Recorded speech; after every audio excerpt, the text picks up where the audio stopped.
ఖమ్మం జిల్లా వైరా నియోజకవర్గంలో ప్రస్తుతం బీఆర్ఎస్ కారు నడిపే డ్రైవర్ కరువయ్యారట.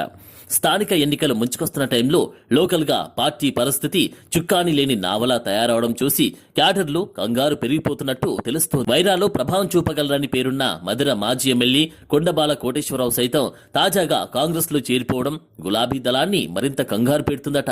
మధిర ఎమ్మెల్యేగా భద్రాచలం దేవస్థానం చైర్మన్ గా పనిచేయడంతో పాటు బీఆర్ఎస్ ప్రభుత్వంలో 8 ఏళ్లకు పైగా వివిధ కార్పొరేషన్ చైర్మన్ హోదాలో ఉన్నారు కొండబాల.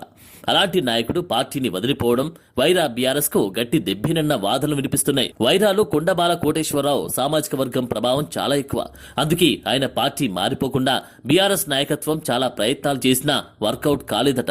అయితే క్యాడర్ కూడా ఆయన వెనుక క్యూ కట్టకుండా ఆపేందుకు ఆపసోపాలు పడుతున్నారు గులాబీ నాయకులు. కానీ ఇవాళ కాకుంటే రేపైనా ఎక్కువ మంది అటువైపు వెళ్లడం ఖాయమన్న మాటలు వినిపిస్తున్నాయి నియోజకవర్గంలో. ఇక్కడ బీఆర్ఎస్ కు సరైన నాయకత్వం లేదన్న ఉద్దేశంతోనే అంతా పక్కచూపులు చూస్తున్నారన్న అభిప్రాయం బలపడుతోంది. 2014లో వైసీపీ నుంచి గెలిచి బీఆర్ఎస్ లో చేరిన మదన్ లాల్ ఆ తర్వాత 2018లో బీఆర్ఎస్ అభ్యర్థిగా పోటీ చేసి ఓడిపోయారు. ఆ తర్వాత నియోజకవర్గ ఇన్ఛార్జిగా కొనసాగుతూ గత మేలో చనిపోయారాయన. ఇక అప్పటి నుంచి నియోజకవర్గ ఇన్ఛార్జ్ పోస్ట్ ఖాళీగానే ఉండిపోయింది. మదన్ లాల్ చనిపోయి కొద్ది కాలమే అయినా ఇది స్థానిక ఎన్నికల పూర్వ సమయం కావడంతో నడిపే నాయకుడు లేకుండా కష్టమని అంటున్నారు ద్వితీయ శ్రేణి నాయకులు. మరోవైపు 2009లో సిపిఐ ఎమ్మెల్యేగా గెలిచిన చంద్రావతి ఆ తర్వాత బీఆర్ఎస్ లో చేరారు. 2014లో బీఆర్ఎస్ తరపున పోటీ చేసి ఓడిపోయారామె. ఇక ఆ తర్వాత చంద్రావతికి సీటు ఇవ్వలేదు బీఆర్ఎస్.